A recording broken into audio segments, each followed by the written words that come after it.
everybody. If you want to humor me and scan this QR code and pull up a browser tab to participate in this presentation, that should be fun.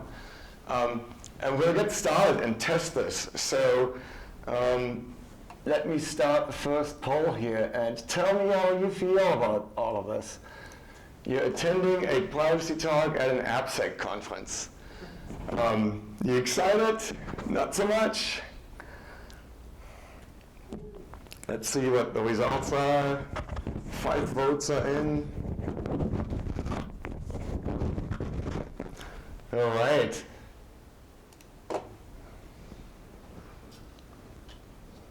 Sweet. That's better than I expected.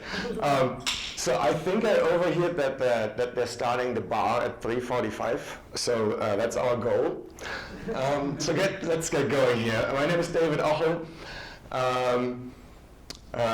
Thanks for the intro, Joe. The 2 things I want to point out here is, we're talking about things that border onto legal topics, and I'm not a lawyer, and nothing I'm going to say here is going to be legal advice. So if you need legal advice, find a lawyer. And any of the examples we're going to look at are fictional. I made those up. So things we want to talk about today is privacy impact assessments, or really looking, how do we look at privacy risk? And we'll get started by looking at something that we're familiar with, which is security risk assessments.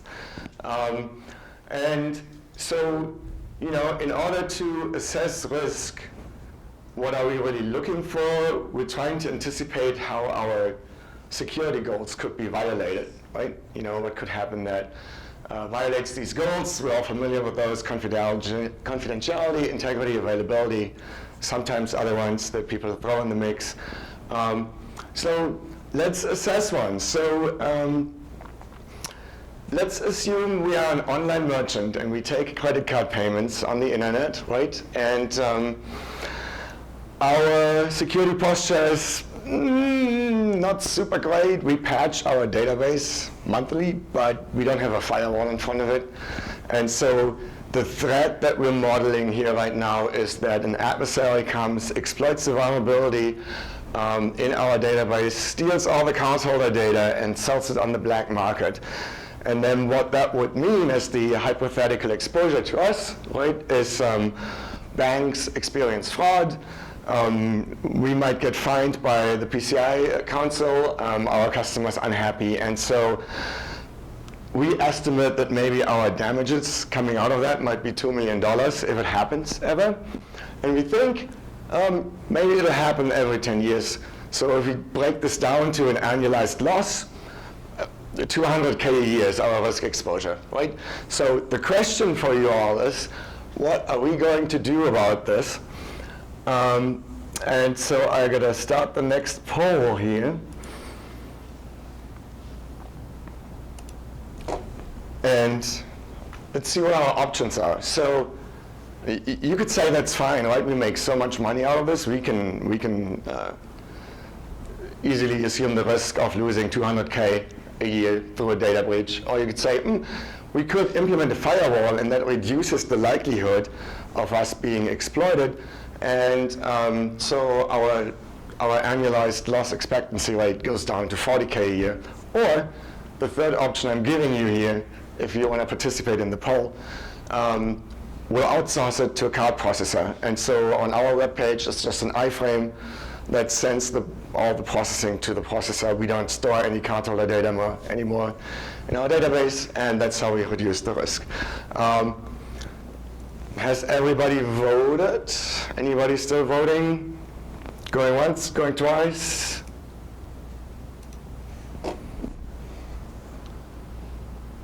There are the results. Yeah, that's along the lines of what my answer would have been too. So what did we just do? We did a risk assessment, right? So on the left here, we looked at what does our threat look like? Vulnerability in the database could be exploited by who, what would happen, and then we evaluate this risk and say, well, what's the likelihood and what would be the consequence, the potential impact be? And do we have any controls in place? We patch the database once a month. And so we model the risk, and then we make a risk treatment decision.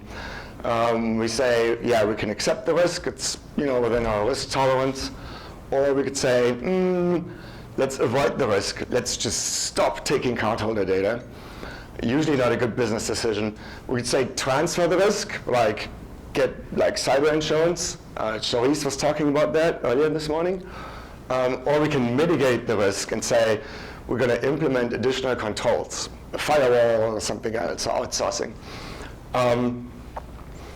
If we decide to mitigate the risk, do something about it, then what we'll do after that is to look at the residual risk, right? We're saying, okay, let's say we're implementing a firewall. What's the risk going to look like once that firewall has been implemented? So we're predicting that the risk then is going to be hopefully somewhere where it's going to be acceptable to us, and that's the residual risk. So this should look familiar. That's how we do security risk assessments. Make sense? Any questions? Cool. Let's look at privacy impact analysis and what that looks like. And if you just joined us, if you want to participate, you can scan this QR code with your phone and participate in our little studies here. That's a lot of text. I'll explain it to you. So let's assume we have a platform that works with item tracking devices, right? You know, those little things that you can slip in your backpack or glue to your bicycle or your car. And then any time a participating phone with Bluetooth walks by it, you can get an update on its location. So here is a hypothetical threat we want to look at. So you track your consumers and where their stuff is, and they tell you in your platform what type of item it is, roughly, right? Is it a bicycle? Is it a car? Is it a laptop? And so you've got pretty good statistics about how frequently they lose these things, because every time they lose one of these, they flag it as lost in your platform. And you see that in average, this happens to a person maybe every 15 years that they lose something valuable. But you also see that there's about 10% of your customers, and to them that happens pretty frequently. For whatever reason, they lose stuff left and right, or it gets stolen. So interesting to see that, right? And because you want to keep the prices low for your customers, you sell these statistics onward to data aggregators, including identifying information. So the potential exposure here is that the next time one of those customers, who are like the more risky people who lose all of their stuff all the time, goes and shops for like homeowners insurance, the quotes they get back for premiums is like $200 more than what their friends are seeing in terms of premiums. You know, and that happens, you think maybe it happens about like 2% of your users a year. So the question is, what are we going to do about that, if anything? So if you want to look at your phones, you can choose from these answers. So you could just say, we're going to go on as is, we don't talk about it. Or you could say, well, let's add it to our privacy policy, and that way at least we disclose to our customers what we're doing. Or you could say, disclose it and offer an opportunity to opt out of this data sale. Or you could say, disclose it and don't do it until a customer has opted in. And maybe you give them an incentive for opting in, who knows. So let's see how everybody voted.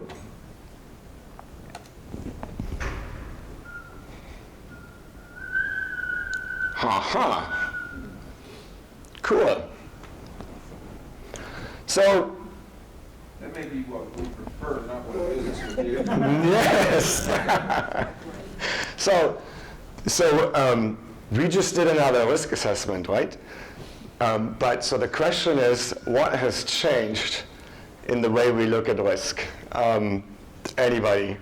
we have little goodies. If you speak up, you get goodies. So is it changing the context instead of the risk being a loss to the business instead of a loss to the user? Uh-huh. Yes, exactly. What else? Maybe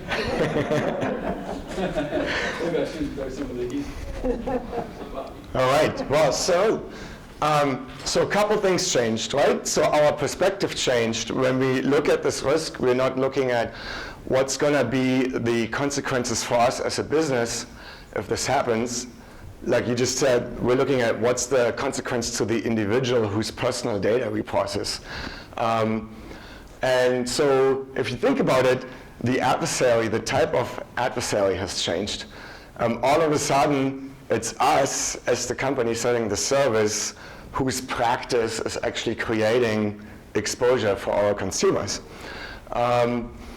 And, you know, sure, could also still be like a bad guy and it's a data breach, and that might also be privacy relevant. But so there's different adversaries at play here.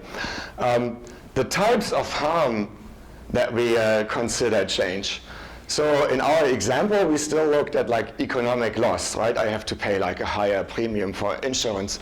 But it could also be that as a result of somebody processing my data, I lose a limb or die, you know, I just get intimidated or embarrassed. So those are kinds of harms that aren't necessarily economical when we look at privacy risk. And the last thing I think that changes is the toolbox we have available to mitigate some of these risks. So we talked about, you know, opt-ins and opt-outs and privacy notices. So that's there's some overlap, but there's also different things we can do in the privacy space than in security. What hasn't changed? What did not change between this and our earlier risk assessment about the cardholder data breach? Any guesses? So the decision maker, it's still the company that's processing the data that decides, oh, is what we are doing appropriate or not, and do we want to make it more appropriate, or is it okay? So that's interesting, right? The individual is at risk, but the organization makes the decision. And of course, I think as probably is obvious to all of us, we're still doing a risk assessment, and the general methodology has not changed. We model the threat, and maybe we call the threat agent a data controller instead, because it's the person deciding what happens with the data. And maybe because we don't want to talk about like adversarial actions, we call it problematic data actions that might occur. And then we're looking at, okay, what's the likelihood of this happening? And what's the potential harm to an individual if this happens? And then we decide, is what we're doing appropriate? You know, privacy people often talk about proportionality. And do we want to do anything to change it, mitigate it, or not? Make sense so far? I put up here, you know, risk assessments are really about reducing uncertainty about what might happen in terms of our goals being violated, right? And we looked earlier at the security goals, CIA. So the question then is, what are our privacy goals? And so privacy goals are maybe not as uniformly codified as security goals, I want to say. They vary a little bit more in the definitions depending on where you look. But really common principles are the Fair Information Practice Principles, FIPPS, FIPS. And those we find reflected in laws over the world and codes. So what are they? They are purpose specification. If you process somebody's personal data, you need to be specific about which purpose you're doing this for. And then you need to limit the collection of your data to that purpose. Only collect what you need to achieve that purpose. You need to make sure that the data is accurate. If you base decisions on the data that affect the individual, then it better be accurate. You need to limit its use, only use it for the stated purpose, and only keep it around for as long as you need it for that purpose. Security is still a topic. We still need to keep the data secure, right? Confidentiality, integrity, availability, that still matters. Transparency, openness. Tell your customers or employees what you're doing with that data, what kind of data you're collecting, for what purpose, and let them participate. Number 7 here.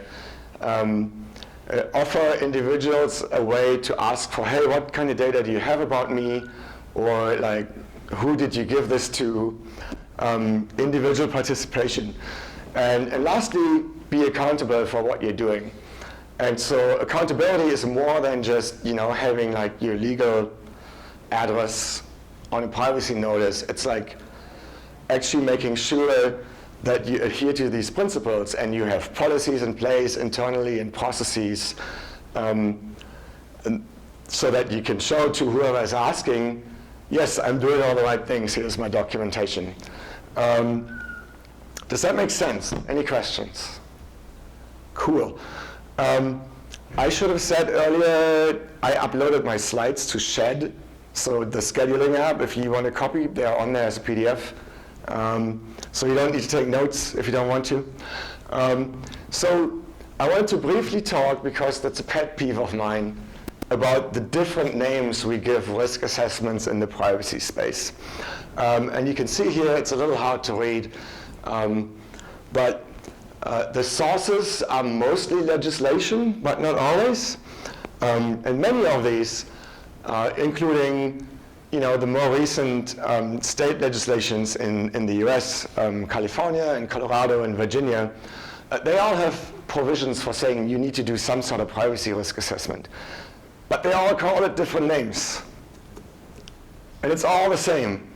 So what I'm trying to get at is, like, I usually use the term privacy impact assessment, and I don't mean to be specific about any of this context. And I think many people do the same. And so if somebody comes to you and says, PJ, can you help me do a privacy impact assessment? Your next question, okay, what's the context? Like, who's asking for it? In which of these? There might be methodologies implied.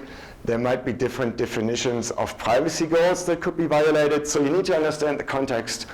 And don't assume that because somebody is using the term data protection impact assessment, they necessarily mean that it's the one that's referred to in the GDPR. Always ask for context. There's a new industry term too, at the bottom here, data transfer impact assessments or third country assessments. I wanted to briefly look at that because I think it's just really interesting to understand. So if you haven't yet and want to scan this QR code and participate, go ahead, do it. It's gonna be, we're wandering more into the legal aspects of privacy goals here. And again, I'm not a lawyer, but I'll try to explain this the layman's way. Here is the deal. You are a US headquartered SaaS solution that lets companies process their job applications with. So if you want to apply for a job of one of your clients, at one of your clients' companies, you use the SaaS platform to put in your job application and then hit the send button, and the employer gets a job application. And while you are headquartered here in the US, you have European clients, and you make sure to store data from the European clients and job applicants only on European servers. Make sense so far? So here's the hypothetical problem we're trying to model. it could happen that you receive a request from the US government that says, hey, give me all the data you have about this one person in Europe that has used your platform. And you think that maybe happens to you once a year. The potential privacy harm we're looking at is this. The EU regulations, the GDPR, basically says if you ask for somebody's data, it needs to be for a specific purpose and it needs to be proportionate. US law that allows, counterterrorism or law enforcement to ask for data secretly from a company doesn't say it needs to be purpose limited and proportionate. So there's a conflict there. And the other thing that's a problem, as far as Europeans are concerned, is job applicants whose data you might give to law enforcement or whoever, they can't know about it, right? It's supposed to be secret, and so they can't challenge that what we're doing is proportionate or ask for a copy of what you gave law enforcement. So we are violating privacy goals afforded to Europeans by the GDPR by doing this. So the question is, remember we're a SaaS provider. What are we going to do about it? So let's start another poll.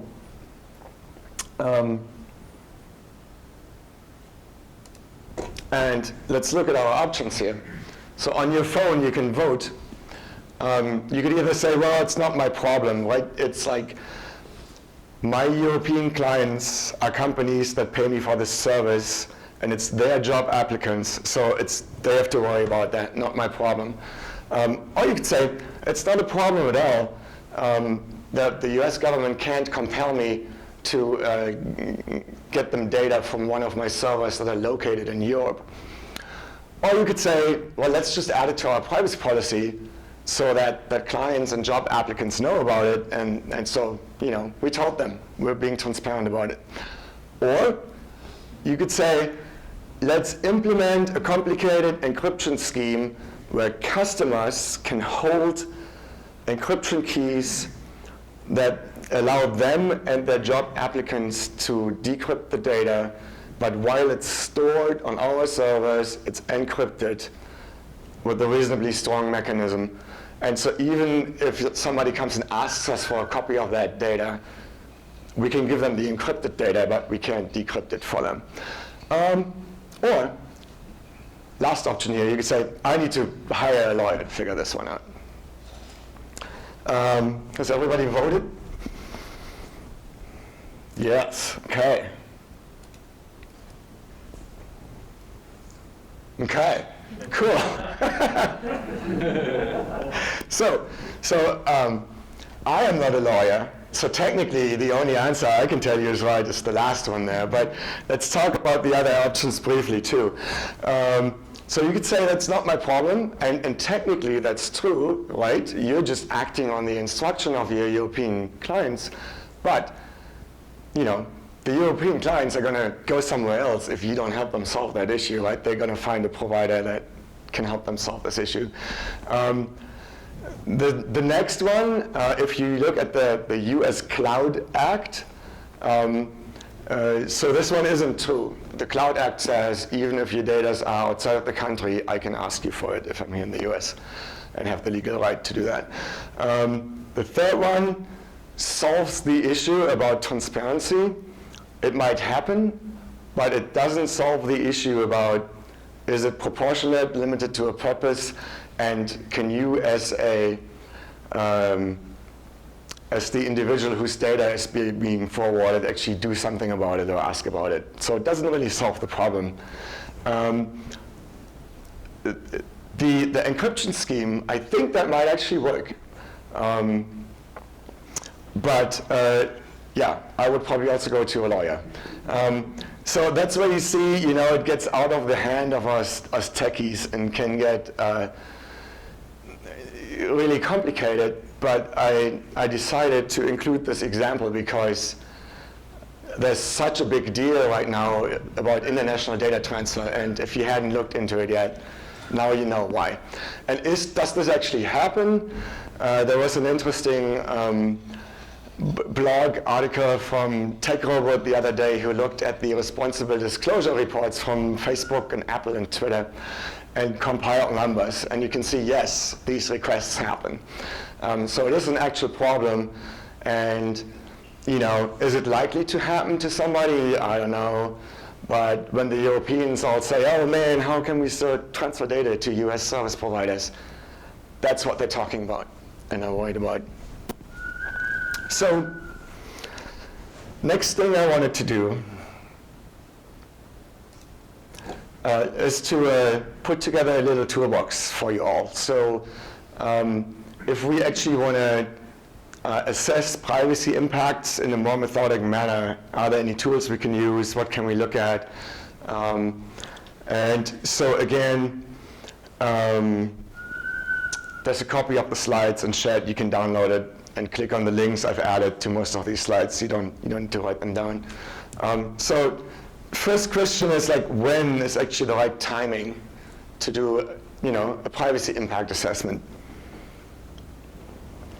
And so, I'm going to ask back to you as the application security professionals, when do you do threat modeling for your applications? Earlier is better, right? Ideally before a product hits the market, but it's never too late either. There is an interesting concept called privacy threshold analysis that you might want to think about. That when I think about software development life cycles and DevOps, maybe that could work, where basically you say, I have these 5 or 10 questions that an application or product owner should be able to answer, and that'll tell me as the privacy person whether there's a potential high risk on the privacy side or not. And if there isn't, I just let them be and do their thing. If there's a red flag, then I might come and say, hey, product owner, can we do a privacy impact assessment? And then last thing here, sure, when the law requires it. And if you look at all these different legal statutes that say you should think about privacy risks, many of them imply that you do it before you start an activity. But of course, especially in Europe, if you already have processes in place and they are risky in terms of like privacy impact, you should still go back and do it because they might still come and ask for it. How do we categorize problematic data actions? Right? Those of you who have done threat modeling before in using methodologies like Microsoft's Stride or whatnot, they all give you like categories of threats to help you think about what could happen. And so similar, there's a couple places we can look for where people have already thought about what might be types of problematic data actions that could happen. There is a methodology from NIST called Privacy Risk Assessment Methodology, PRAM, that has a list. There's also a frequently cited paper from Dan Solovey that also tries to think about, well, problematic data actions. So it could be surveillance, could be, I don't know, data aggregation, identifying, de-identified data again with individuals, all sorts of things. And then, of course, also security issues, right? Like a data breach could happen, and then somebody's personal data gets leaked to the world, and that's also a problematic data action. So there's some catalogs to check into. And then same question on the privacy harm side, how can we categorize the potential harm that an individual might experience as a result of the problematic data action that we are responsible for? And so there's again a catalog in NIST PRAM. There's a paper here, again from Solovey and Keats. So those are some places to start at. So just if you look at some of these harms, We brushed over this earlier. Could be physical harm. Maybe a car crashed because, like, I don't know, is that personal data? Maybe not. Economic harms, that's what's obvious to all of us. Could lose money. Could be reputation. Could be discrimination. Could be relationships in your private life or with your employer in public life. Could be psychological harms. You get distressed about people like surveilling you, and that's causing you impact. And then there's a whole list of autonomy harms. Somebody could get personal data about you and try to manipulate you, or in terms of voting, maybe, who knows, or coercion or blackmail. So some catalogs that can get us started.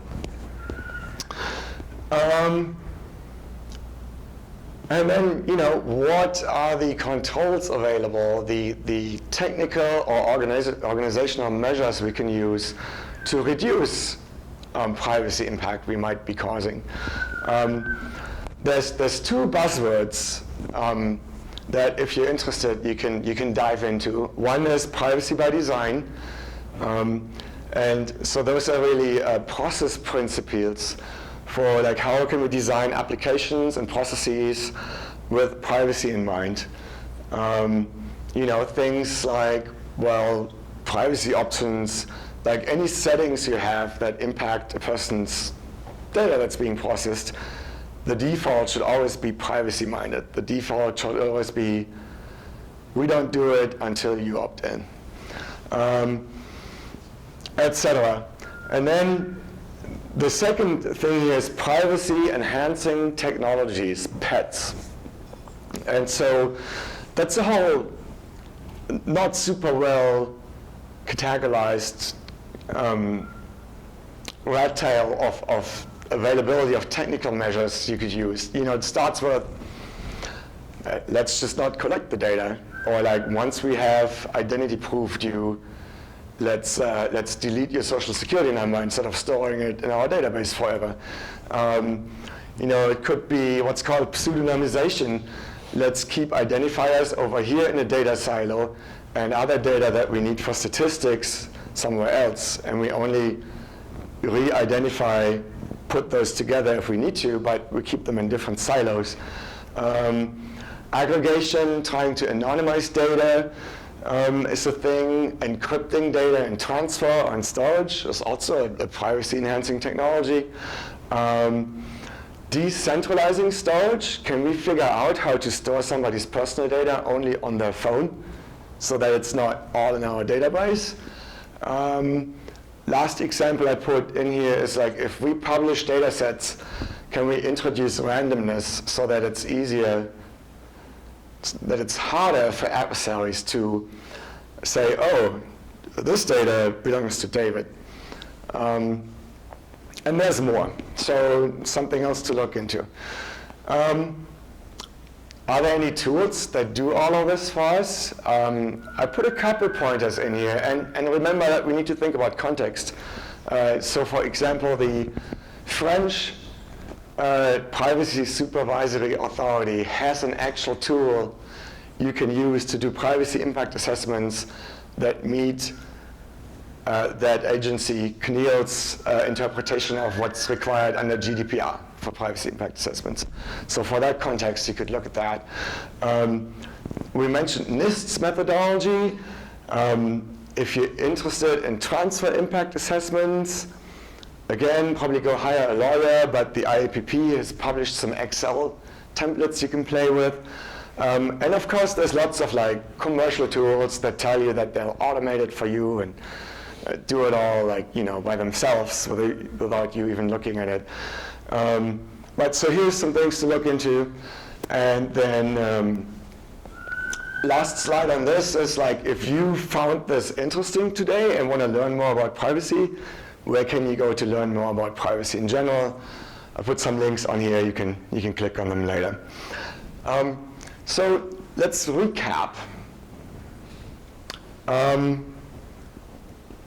Why in the world would we want to do all of this in the first place? Anybody? What motivates us to do this? Yes, yes, yes. Morality. Yes, have some pens, please. Do you want to hand out pens? Sure. Anything else? Who saw Dan Cornell's keynote this morning? Yeah, so it was like really when he said, yeah, at the end of the day, the only thing that motivates corporations is like money. I think that's probably true. But I also like to think morality, right? And there's things that you can turn into incentives for you as a company, like establishing customer trust. Maybe your clients ask you for it. Charisse, in her talk earlier today, actually, she was like, said she had seen cyber insurance giving lower premiums to companies if they had done a data protection impact assessment. I was like, oh, cool. But yeah, at the end of the day, you know, we want it to be about morality and respecting privacy as an essential human right. But you know, it might be the legal fines, whatever, that motivate us at the end of the day. So just to make this analogy one more time, because that's what I really was trying to get at today, why am I talking about this at an AppSec conference, right? It's, if you look at the upper right here and look at how we do security threat modeling in AppSec, we look at our security goals, we look at, okay, what's our application actually look like, and what threats are there that could violate these goals? How can we mitigate them? We should probably test the mitigation once we've implemented it, and then we start over, right? And it's exactly the same thing on the privacy side. We look at what are the privacy goals, where all do we process personal data, where does it go, what are the potential problematic data actions and harms we can cause to individuals by doing this, and is there a way we can mitigate it, and then we go in this circle. And then of course, usually outside of the realm of the pure AppSec persons, there's like a corporate risk management function that then looks at this and says, okay, what's the risk to us, you know, as a company when we try to translate this into dollars? And are we doing enough or are we not doing enough about it? But so it's, you know, pretty similar. And so to summarize once more, privacy impact assessments look at the potential for violating privacy goals. I think for us techies, it's always important to keep in mind that privacy goals can be, you know, violated not just on the technical side, but also on the process side. I can do stuff with data that's not in an application, and that can still be an issue. So good to keep that in mind. And so again, we're looking at the harm done to individuals. Primarily, we're not supposed to look at, oh, if we do this, can we get away with it? Might we get a fine? That's not the intent of a privacy impact assessment.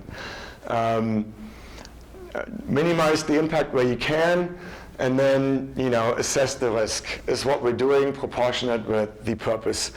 Is the reason we're doing this for, you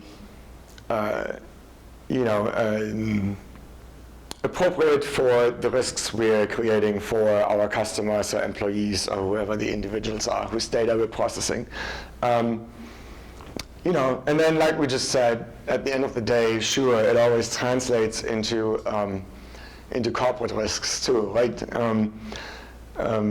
But if in the regulatory space, if somebody comes and says, hey, where's your privacy impact assessments? They care about the first 4 bullets, not about the 5th. And then what I also put in here,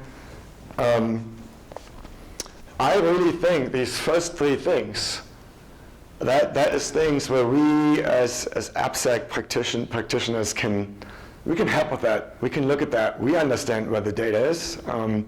And, you know, threat modeling, privacy impact modeling, we can totally help with that and take initiative. When it comes down to assessing, okay, what's the risk if we get sued or have a data breach or whatever, that's probably not our job. That's where the executives and risk managers and lawyers are on the hook. But there's some things we can do if we're interested in doing that. Does that all make sense? Any questions? Okay, I have one last doodle, and then we're done. So let's assume for a moment you're a startup, and what you're trying to do is digitize the way that people prove their age when they buy goods that are age restricted, like liquor or cigarettes or whatever, right? And so let's just assume that you think you can convince whoever government is issuing IDs to their citizens that you can do that as a trusted third party. So you have a plan on how you can do that. You basically enroll new customers in your app by letting them scan their ID, and then you run that through an identity verification provider to make sure it's a real ID, it's them. Those services exist, no problem. And then we say, okay, so usually an issue is account recovery. Somebody forgets their credentials, and you say, okay, we'll just keep these scanned IDs on file, and if somebody forgets their credentials for the app, they can just re-upload a scan of their ID, we compare it to what we have on file, and then we let them back in. And on the merchant side, if a customer walks into a store and wants to buy a bottle of tequila, they can use the app to scan a customer's QR code, and then on their end get presented the date of birth and the address and a photo of the customer. And so that way they don't need to have their driver's license or passport or whatever on them. They can just use their phone. And of course, for stats, for statistics purposes, you will keep a log of all interactions between merchants and customers. Make sense so far? So my question for you all is there anything we can do to make this more privacy-minded? And we want to enable the business, right? So we don't want to say we can't do this at all. So if you look at your phones, you have options there, and this is a multiple choice one, so you can choose multiple of these answers, and you gotta hit the submit button in the lower right corner once you've chosen. But so let's look at our options. You could say I scan the IDs at the beginning, but then I don't store them. If somebody needs to recover their account because they forgot their credentials, they can just rescan their ID, and we just send it through the identity verification provider again, and maybe that'll cost us a couple of cents, but that way we don't have like a database of IDs sitting around. You could say, second one here, well, all we need to show to the merchant is really the age, or not even that. You can also just say, is the person old enough or not to buy your goods? You don't need to show them the date of birth or their photo or their address. Merchant doesn't need to know that. Or you could say, all these logs of customer and merchant interactions, we're going to aggregate them so that nobody can go in that database anymore and see how many times David went to the liquor store this week. Or you could say, hey, let's do a pen test and make sure that our infrastructure is secure so that personal data we're processing is less likely to be exposed in a data breach. Or you could say, let's put a data processing agreement in place with our identity verification providers so that we specify exactly what they can do with the data that we send to them and what not. So if all of you have voted, let's look at the options and votes. Anybody still voting? Okay. Yeah, I too think all of these are good options. but so a lot of this is more like on the technical side, you can actually do things to minimize privacy risk to individuals, right? So there's a little bit of legalese at the bottom there, but there's a lot of technical things we can do as well. That's all I had to say, but I'm happy to answer any questions if you guys have any. Okay. Adopt the GDPR. Say it? When is the US going to adopt the GDPR? That's a very good question. I was actually at a privacy conference last week, and somebody was like, okay, so how far away are we from national privacy legislation in the US? And the people there also just had ideas. Probably not next year. Google and Facebook have really good lobbyists, I would say. Yeah. Cool. What is the motivation? Yeah. Yeah. Awesome. Well, thanks everybody. You are welcome to follow up with me, questions, anything.